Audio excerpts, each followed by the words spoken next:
अस्सलाम वालेकुम नाज़रीन, इस्लामाबाद में सिंध टीवी न्यूज़ जो प्रोग्राम राजधानी टाइम सां गॾु हाज़िर आहियां था राजड़।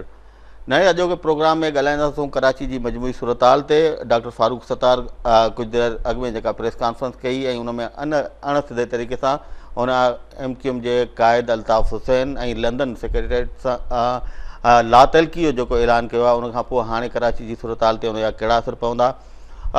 MQM जी प्रेस कॉन्फ्रेंस खां पोइ मुस्तफ़ा कमाल भी हिकिड़ी प्रेस कॉन्फ्रेंस कई। पाकिस्तान तहरीक इंसाफ़ जे सरबराह इमरान ख़ान पारां प्रेस कॉन्फ्रेंस कई वई आहे। कल्ह जेको कुझु कराची में थियो उनजा जेके ज़िम्मेदार माण्हू आहिनि, छा हिन जेका प्रेस कॉन्फ्रेंस आहे डॉक्टर फारूक सत्तार उन जे साथियुनि जी, उनखां पोइ उनजो अज़ालो थी वेंदो ऐं उन्हनि जे ख़िलाफ़ु हाणे कहिड़ी कार्रवाई थींदी। फारूक सत्तार बि इहा ॻाल्हि कई, ख्वाजा इज़ारुल हसन बि इहा ॻाल्हि कई, मुस्तफ़ा कमाल बि साॻियूं ॻाल्हियूं पियो करे त जेके मज़लूम ऐं ग़रीब जेके कारकुन आहिनि उन्हनि ते जेके ज़ुल्म थियनि पिया उहे बंदि कया वञनि। वाक़ई उहे ग़रीब ऐं मज़लूम कारकुन आहिनि MQM जा, या जेको कुझु कराची में गुज़िरियल केतिरनि ॾहाकनि खां थिए पियो उन जी ज़िम्मेवारी उन्हनि मथां लागू थिए थी। मूंखे जॉइन कयो आहे नाले वारे कालम निगार ऐं असांजे पुराणे हिकिड़े एंकर सिकंदर हुलियो साहब, ऐं उन सां गॾु मौजूदु आहिनि इस्लामाबाद जा सीनियर सहाफ़ी जनाब रज़ाक खटी साहब। तव्हां ॿिन्ही खे भलीकार। सिकंदर, जो कल्ह थियो कराची में, अॼु doctor Farooq Sattar press conference कई, सभिनी खां पहिरीं वज़ाहत इहा ई कई त इहो न सम्झो वञे त मुंहिंजे मथां को दबाव। कल्ह असां आया हुआसीं ॻाल्हाइणु, कल्ह बि इहो ई असांखे ॻाल्हाइणो हो जेको अॼु असां ॻाल्हायूं पिया। उन में उन सिधी तरीक़े सां लातलकी जो ऐलान कोन कयो अल्ताफ़ हुसैन या लंदन सेक्रेटरीट सां। कीअं था सम्झो, का सिचुएशन में तब्दीली ईंदी या हाणे जीअं ॻुझा हथ पोयां हलाईंदा आहिनि मुख़्तलिफ़ इदारनि खे, तंज़ीमुनि खे, त तव्हां सम्झो था त परदे पोयां अल्ताफ़ हुसैन जो साॻियो किरदारु मौजूदु रहंदो, ऐलान या कोन हूंदो? अथा ॻाल्हि इहा आहे त कल्ह खां वठी सूरत हाल यकीनन तब्दील थी आहे। पहिरीं ॻाल्हि त जेको चए थो फारूक सत्तार साहिबु त कल्ह बि हू इहा ॻाल्हि चवणु आयो जेका अॼु पियो चए, मुंहिंजो ख़्यालु आहे त ईअं न आहे सूरत हाल। कल्ह जॾहिं फारूक सत्तार आयो त उहा सूरत हाल ॿी, ऐं उनखां पोइ जॾहिं रेंजर्स एहलकार आया वठी विया ऐं राति जो आर्मी चीफ जंहिं तरह सां DG रेंजर्स खे फ़ोन कयो ऐं उनखां पोइ प्राइम मिनिस्टर जेको हिकिड़ो सख़्तु बयानु जारी कयो त पाकिस्तान जे बका सालमियत ऐं वहदत जे ख़िलाफ़ु कंहिं क़िस्म जी गुंजाइश पॉसिबल न आहे त ईअं इन लेवल ते ॻाल्हायो वञे। मुंहिंजो ख़्यालु राति में इहा सूरत हाल तब्दील थी आहे, जंहिंखां पोइ तव्हां ॾिठो त न रुगो फारूक सत्तार सां गॾु ख्वाजा इज़हारुल हसन पर आमिर लियाकत हुसैन जेको यकीनन नओं माउथ पीस थी साम्हूं आयो कल्ह शाम जो MQM जो, इहे सभु रेंजर्स वटि आहे, राति गुज़ारे आया। ऐं तव्हांखे ख़बर आहे त जॾहिं सैफ हाउस में का राति गुज़ार बि आया, 5 कलाक गुज़ारबा आहिनि, त यकीनन को धक फट न थींदो आहे, पर तमामु वॾी प्यार मोहबत सां सम्झायो वेंदो आहे। ऐं सम्झण वारा जेके माण्हू आहिनि इंतिहाई ॻाल्हि तरीक़े सां सम्झी वेंदा आहिनि, ऐं जेके न सम्झंदा आहिनि त ज़ाहिर आहे उनखे वधीक टाइम लॻंदो आहे। ईअं जीअं कमर मंसूर खे लॻी रहियो आहे या ॿियनि माण्हुनि खे जेके अॼु MQM जा रहनुमा ATC में पेश थिया। सो मुंहिंजो ख़्यालु आहे हिकिड़े वक़्तु MQM जी जेका उहा सूरत हाल आहे जेका टेररिस्ट विंग हुई MQM जी, या जेका दहशत वारी फिज़ा हुई, ज़ाहिर आहे गुज़िरियल 2-2.5 सालनि जेको ऑपरेशन थियो आहे कराची में, उन में उनजी चेल त चिॿी थी वई आहे। हीअ त ज़ाहिर फारूक सत्तार ख्वाजा इज़हारुल हसन हीअ हिकिड़ा पॉलिटिकल विंग जा माण्हू आहिनि, पॉलिटिकल फेस आहिनि, इंटरफेस ते हीअ हूंदा आहिनि, ज़ाहिर लंडन सां राब्ते में आहे। ऐं उन करे लॻे ईअं पोइ त हिन दफ़े MQM जे लाइ जेका ज़ाहिर ॾिसो MQM एॾो वॾो हिकिड़ो पावरफुल एंटिटी थी वई जो उनखे टोड़ण जे लाइ हिकिड़ो तरीक़ेकार आहे, टाइम ज़ाहिर इदारनि खे घुरिबो। पहिरियां तव्हां मिलिटेंट विंग खे क्लिप कंदा, पोइ उन्हनि जूं ॿियूं शयूं कट कंदा, सप्लाई लाइन्स बंदि कंदा, फाइनेंशियल लाइन्स बंदि थियूं, जंहिंमें डॉक्टर आसिम बि अची वियो कंहिं जाइ ताईं, उन ते बि इल्ज़ाम आया। उनखां पोइ ज़ाहिर हली हाणे पॉलिटिकल फेज़ जो वारो आयो आहे, त इहो एक्सपेक्टेड हो त आख़िर में बिल्कुलु पॉलिटिकल ऑप्शन ईंदो। पॉलिटिकल ऑप्शन इहो ई हो जेको अॼु अणसिधी तौर ते त हिकिड़े लिहाज़ खां आहे, पर मुंहिंजो ख़्यालु सिधी तौर ते इहो मुमकिन न आहे त फारूक सत्तार ऐं पाकिस्तान MQM ईअं पंहिंजे क़ाइद खां अल्ताफ़ हुसैन खां ईअं लातालकी ऐलान करे हुनजे बयाननि खां हाणे उतां वेही छा कंदो। तव्हांखे तव्हांखे ख़ुदि ख़बर आहे त इंटरनेशनल जेके MQM जी विंग्स आहिनि, जेको इल्ज़ाम आहे त साउथ अफ्रीका मां, अमेरिका मां, मिडल ईस्ट मां रन थियूं थियनि, उहे बि वॾी हद ताईं कट ऑफ थी चुकियूं आहिनि, या एॾियूं उन्हनि में ताक़त ऐं वुक़त न आहे। लंडन ख़ुदि अंडर सर्विलेंस आहे, उनजा पंहिंजा प्रॉब्लम्स आहिनि। ज़ाहिर आहे त इन करे नथो लॻे त MQM सरबराह जेतोणीकि अॼु सुबुह जो हुन माफ़ीनामो हिकिड़ो तमामु वॾो जारी कयो आहे, हुन पाकिस्तानी रियासत खां, आर्मी चीफ खां, DG रेंजर्स खां, ॿियनि मुतलका माण्हुनि खां माफ़ी वरिती आहे, पर ज़ाहिर हिन दफ़े माफ़ी ॾियण लाइ केरु तयारु बि कोन्हे को। हुनजी माफ़ीअ खे हिन दफ़े शायदि को सीरियस माण्हू न पियो वठे, न रुगो मीडिया न पई वठे, पर शायदि पार्टी बि कोन थी वठे, मुखालिफ़त को ई कोन वठंदा। त इन करे मुंहिंजो ख़्यालु काफ़ी सूरत हाल तब्दील आहे। उन तब्दील थियल सूरत हाल में MQM लाइ तमामु घटि चांस आहे त MQM उन तरह सां रहे, अल्ताफ़ हुसैन पावरफुल तरीक़े सां करे। सो हाणे जेको हीउ पॉलिटिकल फेस आहे जेको फारूक सतार जो लॻे ईअं पियो त कमाल मुस्तफ़ा खां पोइ इहो प्रिवेल कंदो, इहो हलंदो।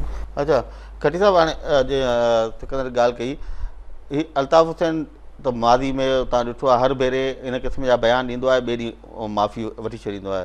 जीअं हाणे मुस्तफ़ा कमाल चयो त हैप्पी आवर ख़तमु थींदो आहे, पोइ हुनखे अहसासु थींदो आहे त मूं छा कयो। हीअ जेका ॻाल्हि आउं सिकंदर खां पुछणु चाहियां पियो, मुस्तफ़ा कमाल आयो, चयो वियो त उन्हनि खे आंदो वियो आहे ऐं उनजो बुनियादी मक़सदु MQM खे टोड़ण ई आहे, उहो पंहिंजो कमु हिकिड़े पासे करे पियो। हीअ ओचितो हिकिड़ो सोनेरी मौक़ो मिली वियो जो MQM ते अहिड़ो ॾींहुं अला आंदो जो इन क़िस्म जी सूरत हाल में उन्हनि खे एॾो वञी बैकफुट ते वञी अॼु ॻाल्हाइणो पियो आहे। इन सभ जे बावजूदि जेकॾहिं MQM डॉक्टर फारूक सतार जी क़यादत में जेकी आहे उन्हनि जी सॼी पार्लियामानी पार्टी आहे, सेनेट, नेशनल असेंबली, सूबाई असेंबली रहे थी, कमु करे थी, तव्हां नथा सम्झो त अणसिधे तरीक़े सां जीअं पोयां गुजरात जेको मूं सुवालु कयो पिए पहिरीं बि, अल्ताफ़ हुसैन वरी बि हावी रहंदो उन्हनि फ़ैसिलनि में, भले मंदर ते न हुजे। तव्हांजी ॻाल्हि ठीकु आहे, मूंखे तव्हां 2-3 ॾींहं इंतज़ारु करिणो पवंदो त सूरत हाल छा थी थिए। जेका अॼु डॉक्टर फारूक सतार प्रेस कॉन्फ्रेंस कई आहे, कुझु ॾींहंनि अंदरि, हफ़्ते ॾेढ अंदरि सूरत हाल वाज़े थी वेंदी, जेको कुझु अॼु चवे पियो ईअं आहे बि सही आहे। नंबर 1। नंबर 2 ॻाल्हि इहा त सदाईं मुख़्तलिफ़ पॉलिटिकल पार्टीज़ जे लाइ इहो फार्मूला पाण ते डिस्कस कंदा रहिया आहियूं, -1 वारो। पर मुंहिंजो ख़्याल आहे त पहिरियों दफ़ो हो जो ख़ुदि MQM जे सरबराह या सूरत हाल पाण क्रिएट करे प्लेट में विझी ॾिनी। बिल्कुलु। ऐं मूंखे असल में राति जंहिं महिल इहा सूरत हाल सॼी कराची में क्रिएट थी त मूंखे लॻो त हफ़्तो लॻंदो नतीजा अची वेंदा, पर आउं सम्झां थो त 22-23 कलाकनि में सूरत हाल हिकिड़े पासे थी वई आहे। बिल्कुलु डेफिनेटली। हाणे उन में -1 त थी वियो आहे, पर असुलु जेका बेसिक आहे उहो MQM जो जेको वोटर आहे उहो अल्ताफ़ हुसैन जे पोयां आहे। हाणे सवाल इहो आहे त जेकॾहिं हिननि आउं खणी थोरो ई हार्श लफ़्ज़ चवां थो त मोचड़े जे डप खां इहा जॻह सॼी सूरत हाल में पंहिंजे पाण खे तब्दील बि कयो अथनि, त सवाल इहो आहे त छा अल्ताफ़ हुसैन जी उहो समूरा जेके रस्ता आहिनि उहे बंदि थींदा? हिकु ॻाल्हि। ॿी ॻाल्हि इहा त पाकिस्तान जी इस्टेब्लिशमेंट जे लाइ हाणे वॾी ज़रूरत इहा थी पई आहे त कराची में उनखे हर सूरत में अमन खपे, सिर्फ़ु कराची न, पर इन उहा सॼी पटी जेका CPEC सां ॻंढियल आहे, माना पाकिस्तान सॼे में। इन करे उहे चाहींदा त समूरियूं क्रिमिनल विंग्स जेके बि आहिनि उहे मुख़्तलिफ़ पॉलिटिकल पार्टीज़ जे अंदरि आहिनि, उहे हू वॉश आउट कंदा था अचनि। पर इन जे अंदरि हिकिड़ी ॿी ॻाल्हि आहे, उहा इहा त ख़ुदि सुवालु उथियो आहे त पंजाब जे अंदरि इन पासे इनखे छो नथो छेड़ियो वञे? ख़ैबर पख्तूनख्वा में कमु हले थो, बलूचिस्तान में हले थो, सिंध में हले थो, पर पंजाब में छो न? हाणे इहो असल में छा तव्हांजे सवाल जो हिसो कोन्हे, तंहिंजे करे पाण ते कोन था ॻाल्हायूं, पर मुंहिंजो ख़्यालु इहो त तव्हांखे हफ़्तो इंतज़ारु करिणो पवंदो, उन में सूरत हाल क्लियर थी वेंदी त आया जेको असांजी इस्टेब्लिशमेंट चाहियो पियो ईअं थियो आहे, या हे ख़ुदि डॉक्टर फारूक सतार वारा पंहिंजे इन्हनि सां पटी करे वञनि। पर मुंहिंजो ख़्यालु आहे त डॉक्टर फारूक सतार वारनि हिकमत अमली इहा अख़्तियार कई आहे, छो त उन्हनि वटि बि इन खां सवाइ ॿियो वॾो मौक़ो कोन हुयो, छो त हर दफ़े हिननि खे अल्ताफ़ हुसैन जी जेके ग़लतियूं आहिनि उन जे लाइ हिननि खे वज़ाहतूं करणियूं पवंदियूं TV चैनल्स ते, मुख़्तलिफ़ ख़ुदि पार्लियामेंट जे अंदरि बि। सो हिननि खे मुंहिंजो ख़्यालु आहे त ॿिन्हिनि धुरियुनि खे सुनहरी मौक़ो हुयो, हिननि खे बि हुयो, हुननि खे बि हुयो। ऐं मुंहिंजो ख़्यालु आहे त हिननि ॿिन्ही जेकॾहिं जान छॾाइण जी कोशिशि कई आहे, ऐं जेकॾहिं MQM जेका हाणे माना हिकु ई राति में मुतहिदा क़ौमी मूवमेंट ऑफ पाकिस्तान थी, लॉन्ड्री मां साफ़ थी निकिती आहे, त मुमकिन आहे ईंदड़ ॾींहंनि में शायदि को पंहिंजो नओं रोल प्ले करे। सिकंदर, MQM त चलो पंहिंजूं वज़ाहतूं पेश कयूं, डॉक्टर फारूक सतार इहो चयो त मुतहिदा क़ौमी मूवमेंट पाकिस्तान आहे। जेको थियो कल्ह, जेका अल्ताफ़ हुसैन तक़रीर कई, उनखां पोइ माण्हुनि खे जीअं हुन जज़्बाती बणायो, उकसायो, उन्हनि वञी मीडिया हाउसिस ते हमला कया, ऐं उनजो जेको रद्दअमल आयो पाकिस्तान जी गवर्नमेंट जे पारां, असांजे इदारनि जे पारां, उनखां पोइ छा हाणे इहो मुमकिन हूंदो त अल्ताफ़ हुसैन जो नालो, अल्ताफ़ हुसैन जी तस्वीर जेका हूअ नेशनल मीडिया ते बैन आहे अदालतुनि पारां, छा MQM जी इहा ई MQM अल्ताफ़ जो हाणे इहो फ़ोटो यूज़ कंदी, नालो यूज़ कंदी? तव्हां छा था सम्झो? मुंहिंजो हुन में जेको ज़ाती ख़्यालु आहे त बिल्कुलु न इस्तेमालु करे सघंदा अल्ताफ़ हुसैन जो नालो बि क़ाइदे वारो। अॼु ॾिसो फारूक सतार गुफ़्तगू में पोइ दानिस्ता या गैर दानिस्ता हुनखे क़ाइदे तहरीक बि चयो। बिल्कुलु अल्ताफ़ हुसैन जो नालो हिक खां ॿ दफ़ा खां वधीक खयो हुन। पर टेक्निकली जेका पाकिस्तान में जेका मुतहिदा क़ौमी मूवमेंट आहे, उहा रजिस्टर्ड इलेक्शन कमीशन वटि जेका बॉडी आहे, उनजो सरबराह फारूक सतार आहे। त त हिननि जे लाइ हू जेका शिक आहे जेका जंहिं तहत हितां MQM छॾे पार्क सरज़मीन पार्टी या ॿी पार्टी में वञनि था उनखे रिज़ाइन करिणो थो पए मेंबरनि खे त उन्हनि खे अहिड़े क़िस्म जी का सूरत हाल नौबत बि न ईंदी ज़ाहिर आहे अगरि टर्न जीअं अॼु हुन सां तमामु वॾे पैमाने ते पार्लियामेंट जा मेंबर हुआ ज़ाहिर आहे क़ौमी असेंबली जा सूबाई असेंबली जा ॻणप त उते न थी सघी ज़ाहिर सूरत हाल अहिड़ी त हिकिड़ो त टेक्निकली इहो मामिलो हो ॿियो जेको ऑलरेडी कोर्ट जी तरफ़ खां बैन आहे उन में जहांगीर वकील हुनजी हुई उहो हलाइनि पिया मामले खे पर हाणे त जेतिरो अल्ताफ़ सिंध ते मामिलो अची वियो आहे जंहिंमां अॼु एतज़ाज़ हसन ऐं एतज़ाज़ हसन खां अलावा साईं ख़ुर्शीद शाह ऐं ॿियनि माण्हुनि बि मुतालबो कयो आहे ऐं ज़ाहिर आहे यकराए मुतालबो नेशनली तव्हांखे साम्हूं ईंदो त हुनखे आर्टिकल 6 जे अंदरि को ट्रेज़न जो मुक़दमो जेके FIR दाख़िल बि थी चुकी आहे सो मुंहिंजे ख़्याल मामला तमामु घणा अॻिते वधी चुका आहिनि अल्ताफ़ सिंध जो हाणे बैनर ते नालो फ़ोटू में बि पंहिंजे हल्के जे अंदरि उनखे अपील करण जे लाइ त करे सघनि था पर टेक्निकली नेशनली ऐं मेन स्ट्रीम मीडिया ते इन तरह जी वकालत न करे सघंदा तव्हांखे यादि हिकिड़ो वॉइस कल्ह जनरेट थियो आमिर लियाकत हुसैन जी तमामु वॾी लखनि करोड़नि में फॉलोइंग आहे नेशनली इंटरनेशनली हू अचानक MQM जो माउथ पीस थी साम्हूं आयो हुन चो ग़लती थी वेंदी आहे ॿिया माण्हू थी सघनि था को हीअ थी सघे थो हीअ थी सघे थो पर आमिर लियाकत हुसैन जी न रुॻो एंकर्स न ॿुधी नेशनल मीडिया न ॿुधी माण्हुनि न ॿुधी कंहिं न ॿुधी इदारनि न ॿुधी हिकु राति रेंजर्स वटि रही हू सुबुह जो हू पाण बेड़ो थी आयो आहे जो हाणे चइबो अहिड़ी क़िस्म जी ॻाल्हि कोन्हे का सो आई डोंट थिंक त अहिड़ो को पॉसिबिलिटी हूंदी त MQM हाणे अल्ताफ़ सिंध जो नालो इहा जेका इहो हिकिड़ो बैगेज आहे उन्हनि ते अगरि हिकिड़ो वक़्तु हुननि लाइ बावकार लॻेसी 30 साल हुननि वॾी सियासत कई आहे वॾा उतार चढ़ाव अल्ताफ़ सिंध 1990s खां मुल्क खां ॿाहिरि बि हुनजे बावजूदि पर हिन दफ़े सूरत हाल अहिड़ी आहे जो हुन में ऑलरेडी हुननि खे वॾो डेंट ॾेई चुकी आहे पाक सरज़मीन पार्टी हा बाक़ी अल्ताफ़ सिंध वटि हिकिड़ो अञा जीअं आमिर ख़ान या हिकिड़ो कंज़र्वेटिव जेको धड़ो आहे जेको टेररिस्ट विंग जो बि चई सघिजे थो या हुननि वटि हिकिड़ो क्लासिकल जेको MQM जो तस्वर रखे थो उहो माण्हू ज़रूरु हूंदो उहो में बि अल्ताफ़ सिंध खे कैरी करे उन लेगेसी आहे बैगेज जेको मुमकिन ब्रेक जो टाइम आहे नाज़रीन हलूं था ब्रेक ते असां गॾु रहिजो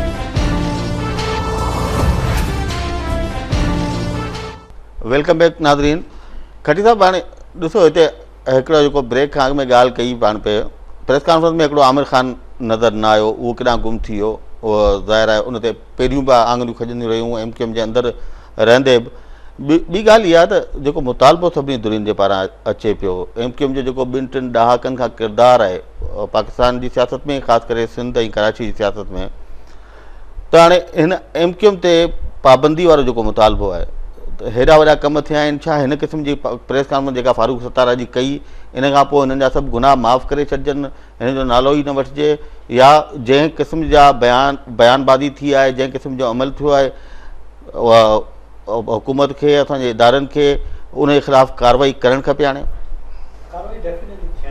इन करे पर हाणे सुवालु इहो आहे त पॉलिटिकल पार्टीज़ ते तव्हां पाबंदी हणी उनखे जेकॾहिं मुख्य धारा मां कढी था छॾियो त उहो अञा वधीक नुक़सानकार थो थिए तंहिंजे करे हेसि ताईं जेको गुज़िरियल 2-2.5 सालनि में कराची जे अंदरि जेके कोशिशूं थियूं जंहिंजे नतीजे में हिननि पाक सरज़मीन पार्टी खे साम्हूं आंदो उनको बूटो कोन ॿारियो इवन तव्हां ॾिसो न अॼु MQM अल्ताफ़ हुसैन खे हिकिड़े पासे करे पंहिंजी पोज़ीशन बचाए वई आहे ऐं उनजी बॉडी लैंग्वेज मां तव्हां अंदाज़ो लॻायो मुस्तफ़ा कमाल जी हुनखे जेका इहो आसिरो त शायदि मुमकिन आहे इहो सॼो क्रीम असां ॾांहुं अची थो वञे या असांखे चवनि था उहो उन में कामयाबु न थी सघियो मक़सदु इहो त पाण वटि इहा ज़ियाउल जे दौर में बि इहा कोशिशि रही बाद में बि रही त पीपल्स पार्टी जे अंदरि बि सूरत तब्दील करणु घुरिजे ख़ुदि पाकिस्तान मुस्लिम लीग नून जे अंदरि इन क़िस्म जी रही आहे कोशिशि पर सुवालु ॾिसो न घुमी फिरी इहो थो अचे त MQM जी जेका सूरत हाल आहे उहा ॿियनि पॉलिटिकल पार्टीज़ खां मुख़्तलिफ़ आहे हुते अल्ताफ़ हुसैन लीडर न आहे माना उहो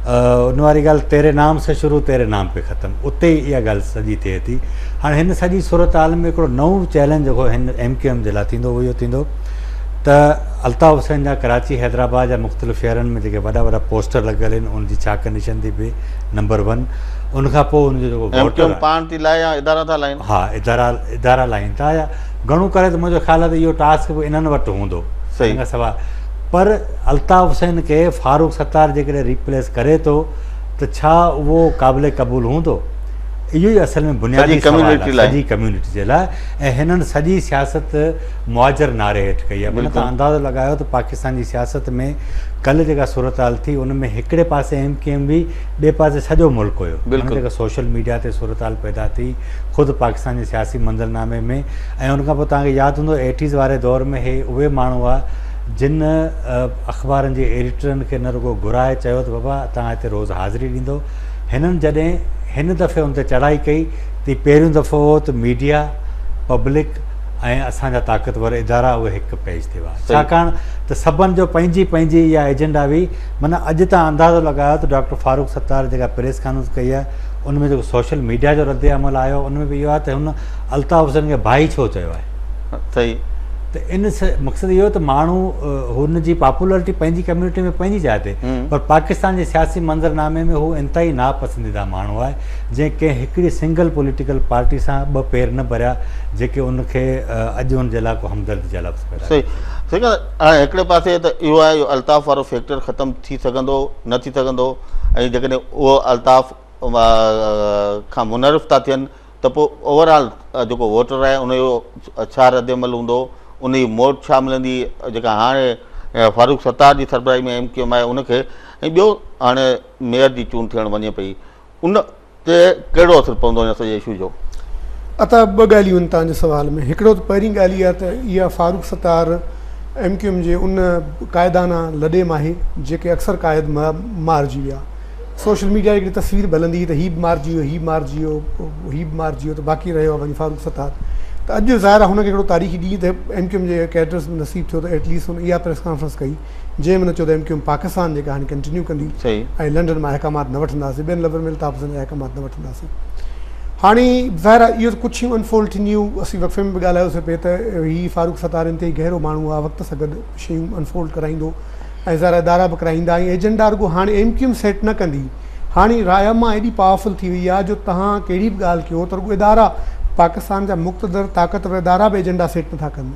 हाणे एजेंडा सेटिंग में माण्हू बि शामिलु थी वियो आहे, कंहिं न कंहिं वारे एॾो प्रेशर विझे थो जो अल्टीमेटली जीअं रज़ा ॻाल्हि कई त हिन वक़्तु सोशल मीडिया जो ट्रेंड आहे, तव्हां हुनखे अल्ताफ़ हुसैन भाई छो चयो या क़ाइद तहरीक छो चयो, जेके त इहो ज़ाहिर प्रेशर हलंदो तव्हां ॾिसंदो उन में पॉज़िटिवली इहा ॻाल्हि बहितर थींदी त ज़ाहिर आहे MQM जी उहो डंग त निकिरी वियो, पर ज़ाहिर शयूं टाइम लॻंदो ऐं हिकिड़ो अरसो ईंदो जो MQM जे अंदरि तव्हां ॾिसंदो त रीजनरेशन थींदी। हिकिड़ो वक़्तु हो जॾहिं असीं सिंध में जेके सिंधी स्पीकिंग माण्हू हुआसीं उहे चवंदा हुआसीं त MQM हिकिड़ी फाशिस्ट लॾो आहे, हिन में ही मसाइल आहिनि जेके लेट 80s में फ़साद थिया सिंध जे अंदरि, कराची हैदराबाद में न्याणियुनि जा उरा कटिया विया, ॿिया मसाइल आहे।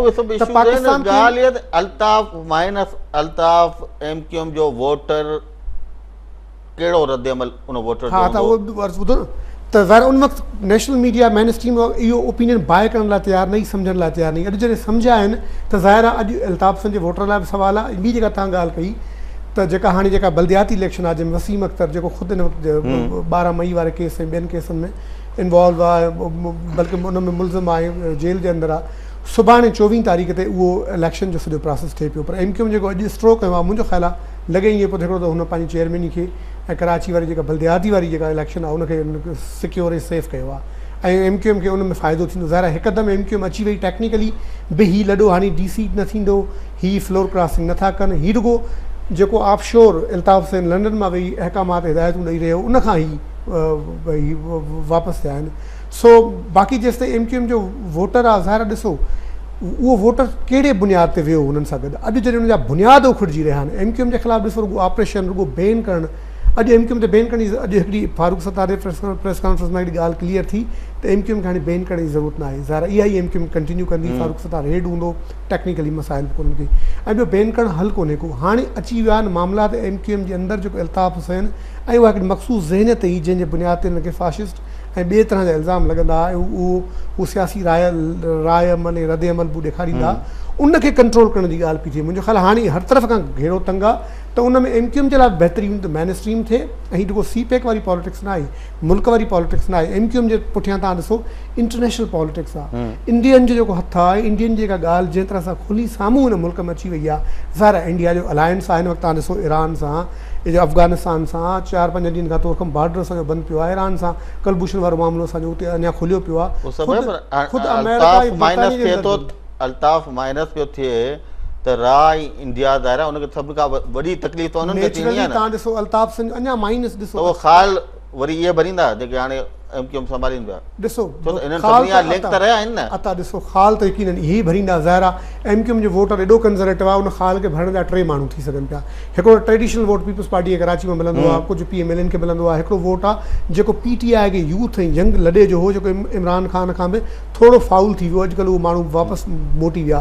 त अल्टीमेटली ख़ाल त इन्हनि वटि ई हूंदो। ज़ाहिर कराची जी हिकिड़ी मख़सूस माइंड सेट आहे। तव्हांखे यादि आहे MQM जे वजूद में अचण खां अॻु में जेका पॉलिटिक्स हुई भुट्टे साहिब जे ज़माने में, भुट्टे साहिब खां अॻु में जेका अयूब ख़ान जे ज़माने जी पॉलिटिक्स हुई, जंहिंमें हू फातिमा जनाह जे पुठियां हूंदा, विरहाङे खां वठी पाकिस्तान ठहण खां वठी अॼु ताईं कराची उहा ॻाल्हि ॿी आहे। अल्ताफ़ हुसैन जहिड़ो हिकिड़ो उन्हनि वटि राह वटि माण्हू हो, उहो त ज़ाहिर आहे उन पाकिस्तान में असर ख़तमु थी वियो। ॾिसो उहो यकीन असर ख़तमु थी वियो। फारूक सत्तार ऐं इन्हनि सभिनि जा त लाॻापा रहिया आहिनि इंडिया सां। ॿुधो असर अकेलो कोन हूंदो न रुॻो अल्ताफ़ हुसैन। ॾिसो इमरान फारूक क़त्ल केस में हिकु पासे स्कॉटलैंड यार्ड चवे थी त बाबा 6000 सिफ़ा असां वटि आहिनि, हे आहे उहा आहे।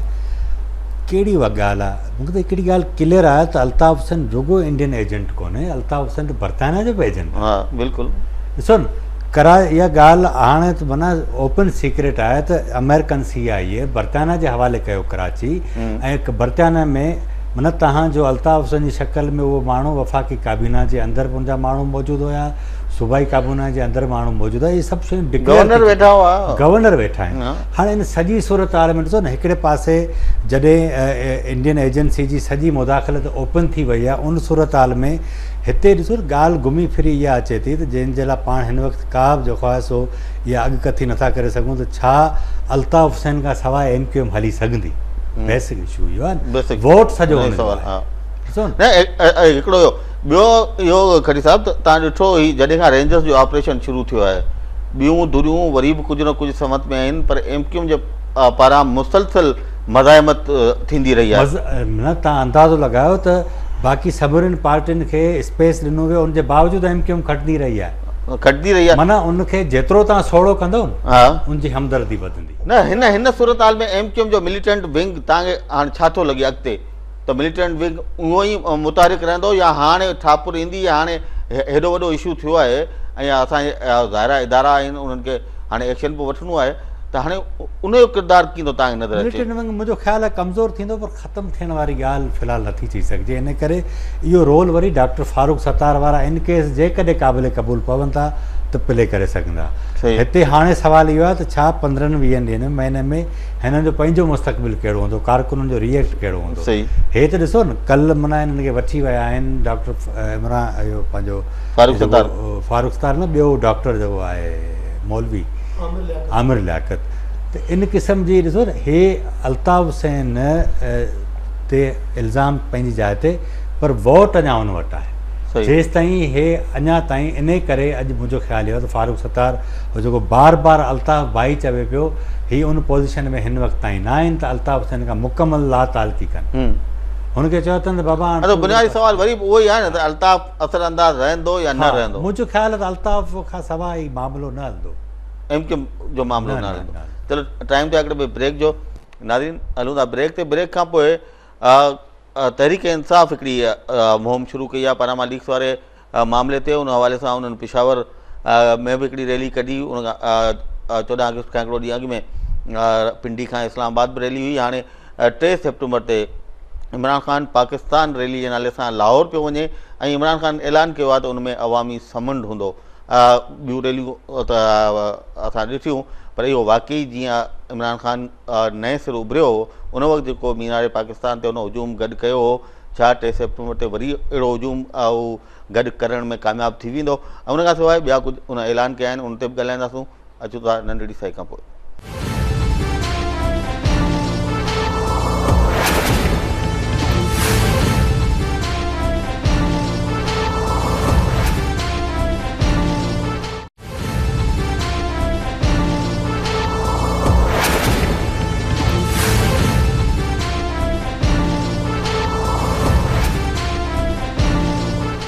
नाज़रीन प्रोग्राम में ॿीहर भलीकार। सिकंदर, कराची वारा इशू पंहिंजी जाइ ते। हाणे पनामा जे हवाले सां ताज़ो अपोज़िशन जो बि हिकिड़ो इजलास थियो हो, तव्हांखे यादि हूंदो, चौधरी एतराज़ हसन जी सदारत में। ऐं उन में जेका हुकूमत पारां ऑफर आई त TOR ते वरी ॻाल्हि ॿोल कजे। पर इमरान ख़ान उन कमेटी जो बि मेंबर आहे, तहरीक इंसाफ़ मेंबर आहे, पर हू पंहिंजी तहरीक बि जारी रखियो। चवंदा आहिनि 3 सेप्टेम्बर ते वञनि पिया जलसो पाकिस्तान मार्च करणु लाहौर में। उन खां सवाइ हुननि चयो आहे त KP असेंबली मां असां हिन जे ख़िलाफ़ु रेज़ोल्यूशन पास कराईंदासूं, सुप्रीम कोर्ट बि वेंदासूं। जीअं इमरान ख़ान अॻु में हिकिड़ो कमीशन ठारायो इलेक्शन में, तीअं नथा सम्झो त हीउ जेको सियासी स्ट्रगल आहे, जेके सभु सियासी ज़ुरियूं असां जेको ॾिठो आहे त उहे चाहींदियूं आहिनि त हिन मामले में अदलिया खे विच में बिल्कुलु आख़िरी स्टेप ते आणिजे। त हाणे हिकिड़े पासे लाहौर मार्च, ॿिए पासे सुप्रीम कोर्ट में वञण जो फ़ैसिलो कीअं था सम्झो? जीअं इमरान ख़ान मादी में कंदो रहियो आहे, वरी साॻियो हुन क़िस्म जो हिकिड़ो स्टेप आहे, या हिन में का मंतिक तव्हांखे नज़र अचे थी? अतः जेको पानामा लीक्स वारो क्राइसिस आहे, हिन में इमरान ख़ान गुज़िरियल 3 सालनि में जेतिरी सियासत पंहिंजी गेन कई ऐं रिस्पेक्ट लेवल वधायो ऐं हिकु नेशनल धारा में अचण जी ॻाल्हि थी, सभु धुरियूं हिन सां गॾु हुयूं। तव्हांखे यादि हूंदो जेके जॾहिं सुप्रीम कोर्ट में मामिलो वियो, सुप्रीम कोर्ट गवर्नमेंट खे बाक़ाइदा लिखियो नवाज़ शरीफ़ जे 2 क़ौमी ख़िताबनि खां पोइ त TOR तव्हां असांखे बिल्कुलु स्पेसिफिक करे ॾियो, जेका पोइ TOR कमेटी बि ठही। त इन ताईं इमरान ख़ान बिल्कुलु मेन स्ट्रीम धारा में हो। तव्हां ॾिठो त ख़ुर्शीद अहमद शाह हुनखे लीड पियो करे, इमरान ख़ान पाण बि हो, हिकु हथु गॾिजी प्रेस कॉन्फ्रेंस बि कयूं। पोइ आहिस्ता आहिस्ता ख़ान साहिब सां हिकिड़ो प्रॉब्लम आहे, उहो हुनजे सियासत जो प्रॉब्लम आहे, तबियत जो प्रॉब्लम आहे। आहिस्ता आहिस्ता उन धारा मां हू निकिरणु लॻो। ज़ाहिर शाम महमूद आयो, पोइ हुरिया हुन मामला अॻिते पोइ वञणु लॻा। हाणे वरी अचानक जेको अॼु ख़ान साहिब ऐलान कयो आहे, अॼु जीअं फारूक सत्तार जी प्रेस कॉन्फ्रेंस एंड थी, उन वक़्तु ई प्रेस कॉन्फ्रेंस शुरू थी।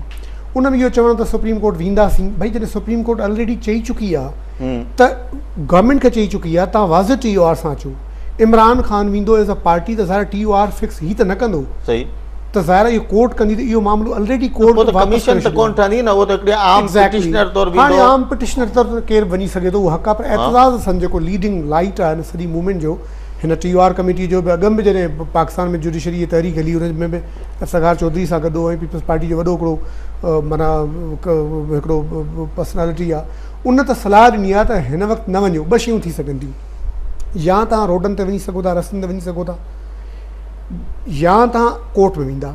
हिकिड़े वक़्तु तव्हां हिकिड़ो रस्तो वठंदा। तव्हांखे यादि आहे मेमो गेट जे ज़माने में मियां साहिबु ख़ुदि पीपल्स पार्टी जे गवर्नमेंट जे ख़िलाफ़ु कारो कोट पाए हिकिड़े ॾींहुं वियो, अचानक हुनखे ॿिए ॾींहुं अहसासु थियो मूंखां ग़लती थी वई आहे, सॉरी करे वापसि थी वियो। ऐं जेको इमरान ख़ान वारी ॿी ॻाल्हि आहे, KP असेंबली करारदाद पास कंदी। करारदाद अता तव्हांखे ख़बर आहे त रोज़ानी जे बुनियाद ते हर असेंबली, प्रोविंशियल असेंबली अलाए केतिरियूं पास कंदियूं। करारदाद जेका आहे उहा बाइंडिंग न हूंदी आहे, उहो को आईनी कानून न आहे, उहा त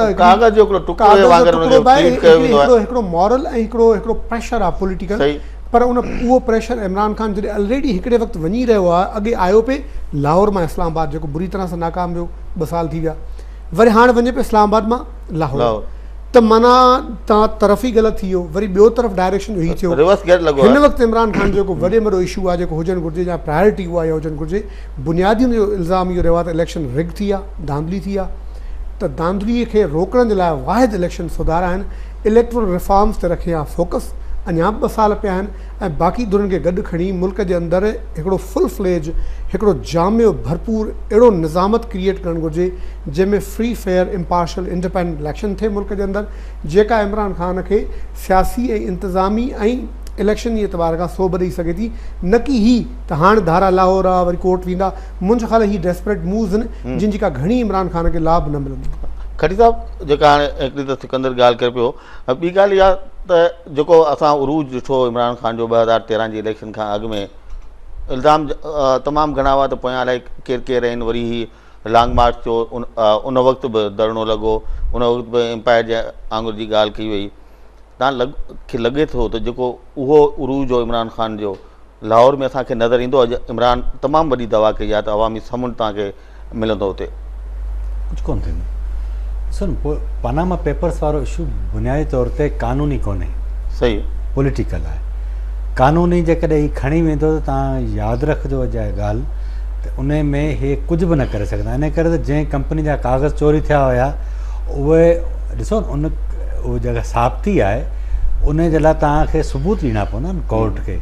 कोर्ट चवंदी सचा नकल खपनि, कोर्ट इन्हनि बुनियादनि ते हलंदी आहे। त उहो त कागज़ ई चोरी जा आहिनि, जेकॾहिं कागज़ चोरी जा हुजनि त उन ते कोर्ट छा कंदी? हिकु त इशू इहो आहे। इन करे हिनखे पॉलिटिकली हलणो पवंदो। एतिरा असां इन करे इहा ॻाल्हि कई, हुन चयो त मूं हिननि खे चयो आहे PTI खे त तव्हां न वञिजो सुप्रीम कोर्ट में, उनजे बावजूदि वञे थो, मुंहिंजो ख़्यालु आहे इहा त ग़लती करे थो। हिकु सियासी ख़ुदकुशी करे थो, हिकु ॻाल्हि इहा।